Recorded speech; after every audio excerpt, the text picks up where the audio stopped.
or do you want to come down? We're live. And they were like, candy in the clerk's office. I just don't get it. Yeah. So this is Senate Appropriations, and we're finishing up with the last two changes that we want to make in our strike all amendment, and they have to do with the parental leave section. Yep. And to make two changes, one of which we've talked about, and that is within that 12-month period, a parent could switch off and one parent do 6 weeks or 8 weeks, and the other parent do the balance. And then the other is prorate the benefit, recognizing that frequently due to workforce or other reasons, a parent might want to split going to work 1 or 2 days and leave the balance of the week. So, Damien, if you want to just review with us your language, because I think the draft we have does not have the up-to-date language. It is out of date, that is true. Okay. So let me see. If it's okay with you, I'll pull it up on the screen and That'll be wonderful. And that Senator Sears never came on, did he? No, he said he was getting some blood work done. Oh, okay. I can certainly understand why you needed to take the action. so I'm just gonna get onto the Zoom here. You don't want anybody to know we're hate health and benefits. And so I'm logging onto the Zoom now. So the language as it came out of Senate Health and Welfare restricted the benefit to just one parent per child. The language you're going to see, what it's going to do is it's going to limit the benefit as a per child benefit, but allow the parents to figure out how to split it up between themselves. I don't see it yet. I just think of the Zoom link. What if you have more than one? What if you have twins? I thought you were going to write it in such a way that. So twins, yes, that is something that I didn't contemplate when I drafted it today. But do you remember talking about it? Per event, per birth or adoption. For birth. Yeah. So I'll show you the language Let's go and we per can birth. talk Actually, about, you could even have triplets, Yeah, if you're lucky. And yes. then you could get an extra 12 weeks after the. You need it if you had triplets. 36 weeks. It's not working. So I'm there and I'm gonna share my screen. And thank you for your patience.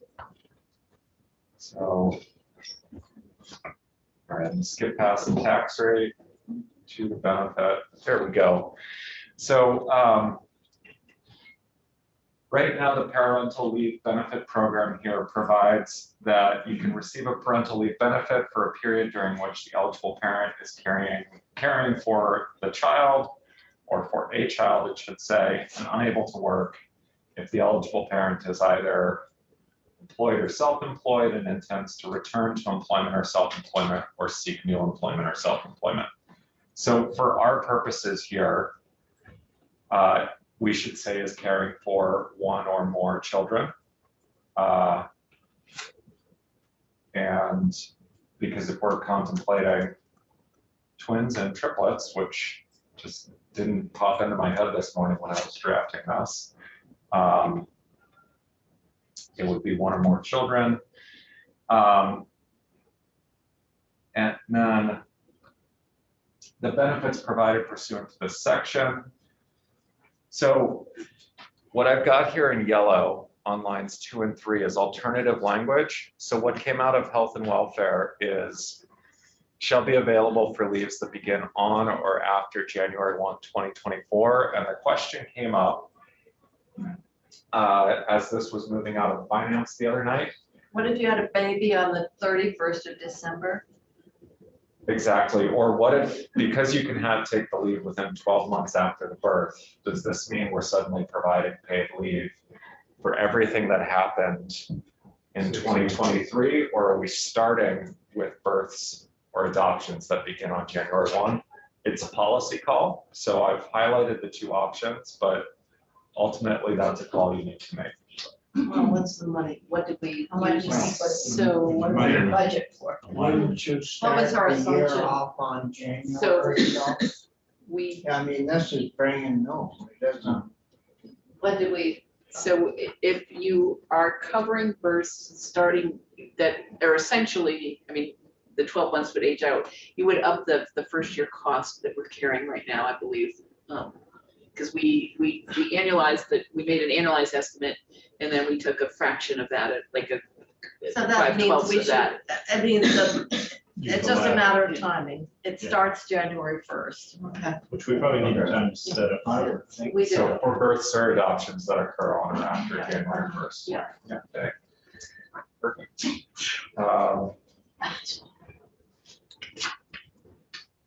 And so the next piece here is benefits shall be available for a maximum period of 12 weeks during the year following a birth or adoption. And that would be of one or more children, or actually just say a birth or adoption, that's simpler. Well, what about birth of a child? It doesn't, well, that doesn't limit it to one birth of a child. It could, even if you had two, right? Just say birth. It's just. Yeah, so if we say following a birth or adoption, that's the event. Yeah. The birth could be that you had twins or triplets. Okay. The adoption could be that you adopted Mhm. two children at the same time, but that's the event. Yeah.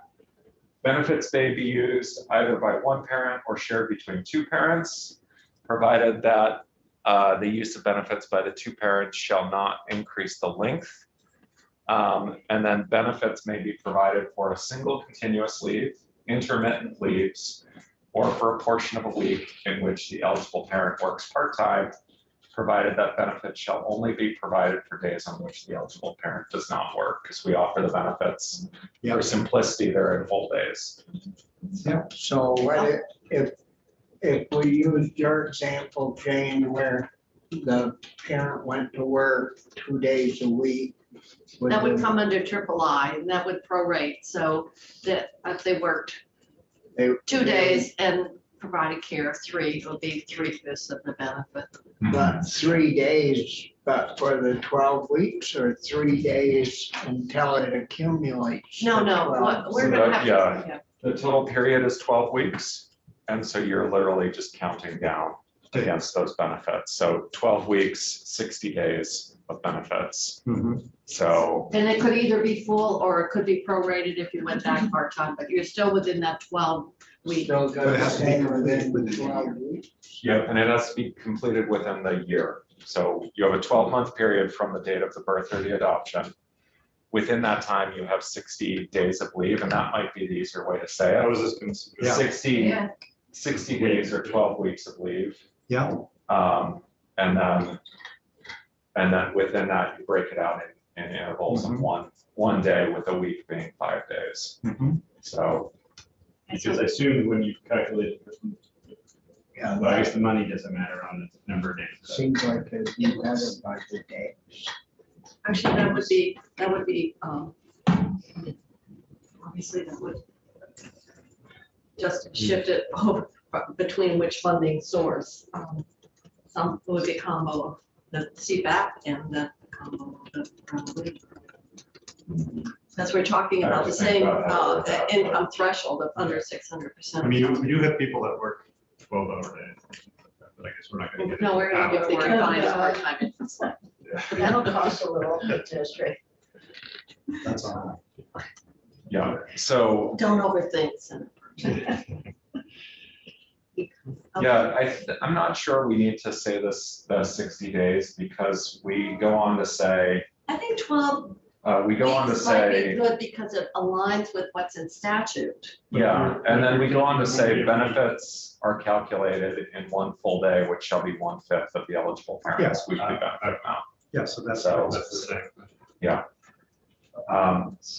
we so the next period get it right. point here is we determine the wage replacement based on, it's either $600 per week oh, and I think we wanted this to be 90% of the eligible parent's average weekly wage. Is that right, Joyce? That's what the calculation's on, or No, is it 100%? I thought it was I- flat. Flat. I said six flat. hundred. It's 600, but if you earn less Oh. than 600, you can't get more than 100%. Of your salary. Because 200% of poverty would be about $561 a week. Right. 600 be higher. So what we said is, if you won't get more than 100% wage replacement, Okay, so or 600. Okay, so I apologize. I have two separate bills. Yeah.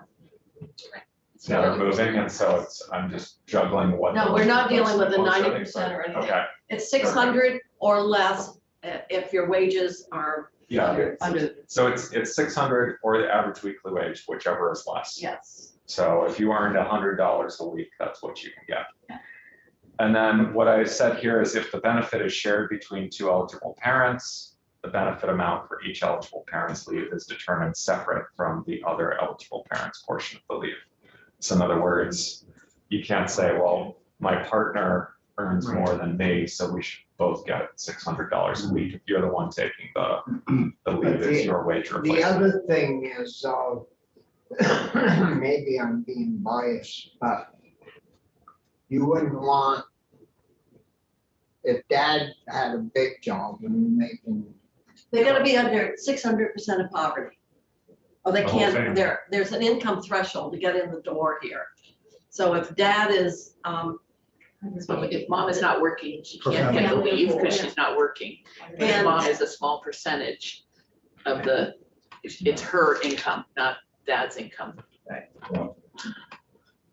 and it's capped at 600. I wouldn't So- be able to stay home, be bonded with my. No, you wouldn't, not to support your lifestyle. I mean, you're. You've lost your Germany. chance, Senator Starr. Are you gonna have another kid? Huh? Are you gonna have another kid? No, but I You mean. can tell us, Bob. when I- Yeah, you're on TikTok, you're on YouTube, Senator. Well, like you said, there's a- When Eric was born, I mean, I had to go to work every day. Yeah, Well, I wouldn't have been able to stay home if this was in. well, you could have had Anita drive truck and you could have stayed home. Yeah. It's your choice. We don't care, I need it. but it's, He's asked me how come we never bonded. but it's all theoretical in your case. Retroactive. Yeah. All right, let's keep going. All right. Because I know Damien's got children and maybe another committee to go to. No, I'm good for another hour, and then I have to. Well, we're not good for Run in and another out. hour. Well, if they run out of candy, you'll, So the benefit amount, okay, right. So I mentioned this earlier, when you're working part-time, the benefit amount is reduced by the number of days on which the eligible parent works in that week. It's not perfect if you're working a part-time job, but it's for administrative simplicity. You're gonna have to say 1 day to 1 day rather than counting hours. That makes sense. So, Is it the amount of days that the eligible parent works or does not work? Wouldn't you reduce it by 20% if the parent does not work 1 day? Benefit is reduced by the number of days they work. yeah, so, Yeah. So if they're working, they are earning money at work, so they're getting less from their benefit. yeah, So there, yeah, it's either I see, I see. yeah, and I'm wondering if the benefit amount, if I should word this, shall be, proportionate. I wouldn't get too. Prorated? Yeah, shall be prorated, yes, By thank the you. number of Shall be days. prorated. Yeah.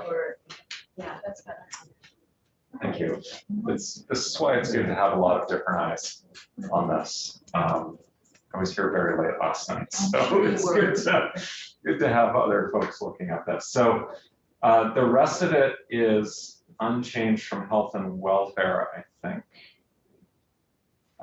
Yeah, so what this basically sets out for the rest of this is the administrative process.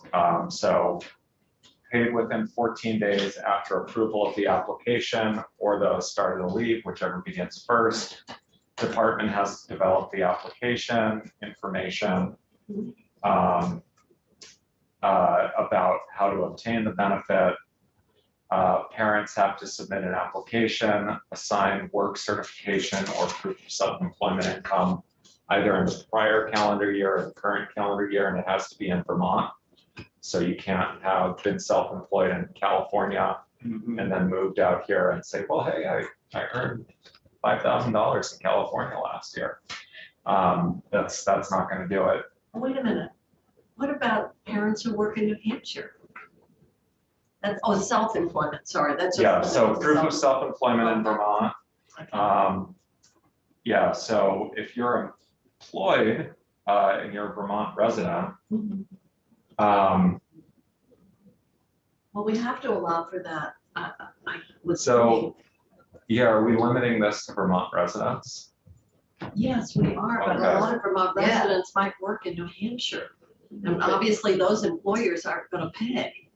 Yes, so they're. But I don't know how we can deal So with the, that. yeah, the payroll tax issue is gonna be a problem. So it's always, But on the other hand, there'll be, New Hampshire employees working for Vermont firms, so, and they won't be collecting, so maybe it's a wash. But maybe they won't, and we want them working here.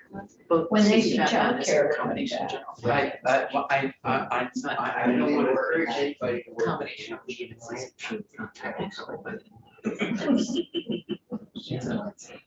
Okay. you could choose. Yeah.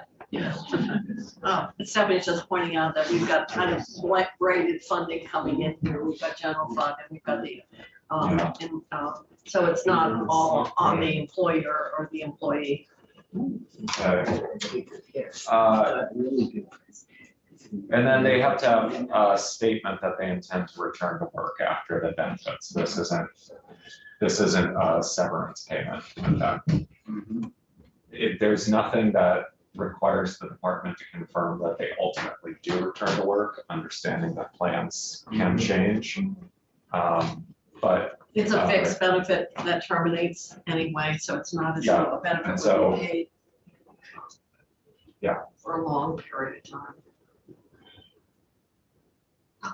all right, and then all of this is technical language about how this plays in with the current employment laws that give you job protection if you work for an employer with at least 10 employees. That's the 12 weeks. Yep, that's the 12 weeks of job protection. And this, basically all this says is this doesn't extend that leave, it doesn't change any rights you have under that leave, and it's just usable as wage replacement under that leave.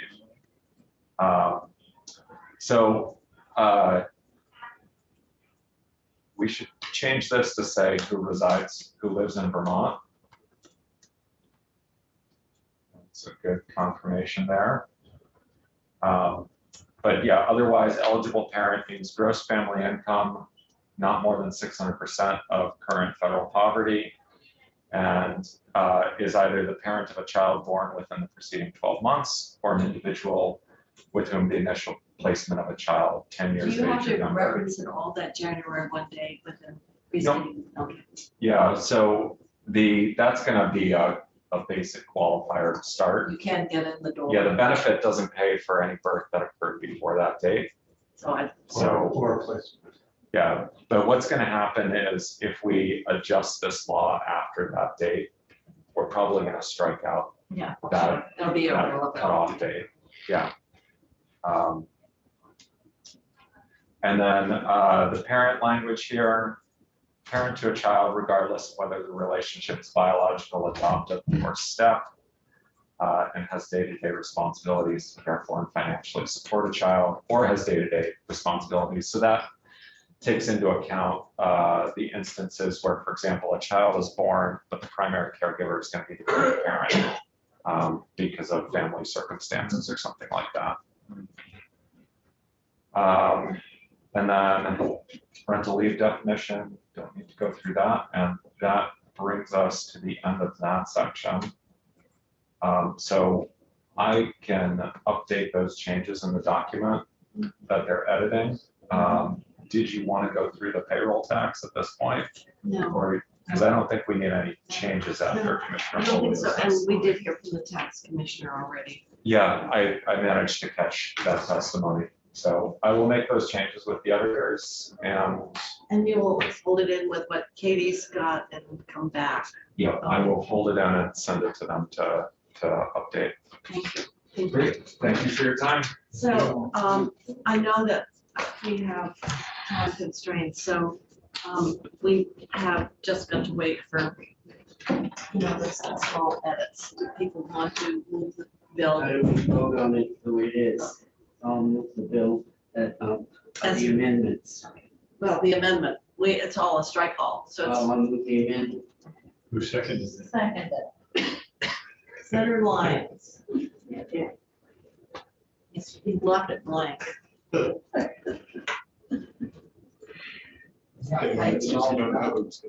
Senator Lyons, what? Hey, call me first. Oh, you already voted. Yeah, but I might have changed my mind.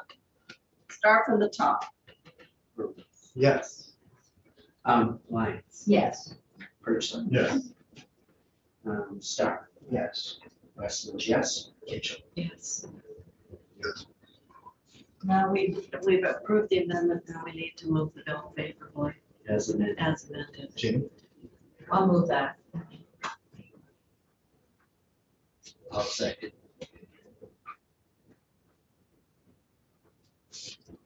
Bruce, Yes. Lyons. Yes. Person. Yes.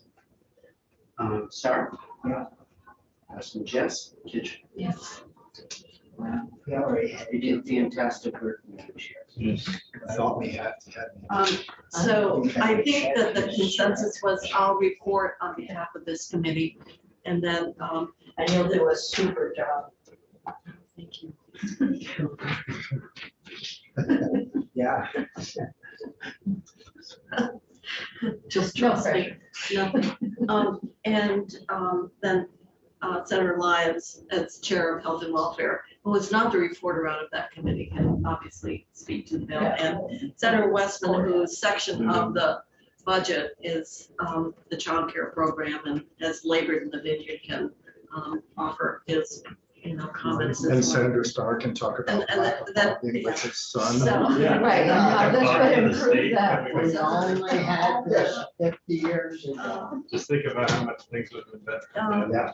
So at this point, committee, we are going to adjourn for the week and hopefully get some rest over the weekend. Although everybody seems to have meetings stacked on top of each other on Mondays. Yeah.